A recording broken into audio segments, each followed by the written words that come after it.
আজকে আমি 50 টাকার আপেল কমলা কেনার পরে আমার সঙ্গে কি হয়েছিল। আসলে আজকে আমি সকালবেলা ঘুম থেকে উঠতে অনেকটা লেট করেছিলাম, সেজন্য আমি বাইরের দিকে গিয়ে একটু তাকাতে আমি দেখতে পারি ইঁদুরের খাঁচার ভিতরে শুধুমাত্র একটা রুটি রয়েছে। সেজন্য আমার শয়তান মনে একটা প্রশ্ন জাগলো, ইঁদুরের খাঁচার ভিতরে রুটিটা আমি খেয়ে ফেলি।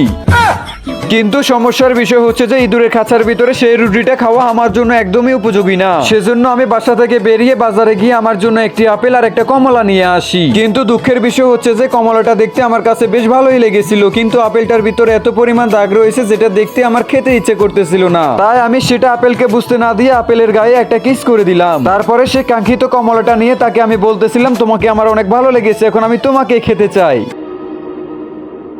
তারপরে আমি আপেলের সাথে লয়ালিটি দেখিয়ে তাকে বলতে লাগলাম, তুমি মনে কষ্ট নিও না, তোমাকে আমি বাসায় নিয়ে গিয়ে লুকিয়ে লুকিয়ে খাবো যাতে কেউ না দেখতে পায়। তারপর আমার সে কাঙ্ক্ষিত সুন্দরী কমলাটাকে ছিঁড়ে খেতে শুরু করলাম। আসলে আমার এই সুন্দরী কমলাটা যতটুকু সুন্দর, খেতে তার চেয়েও বেশি মজা। আবার তোমরা কিন্তু ভুল করে এ কথা আপেলকে বলো না।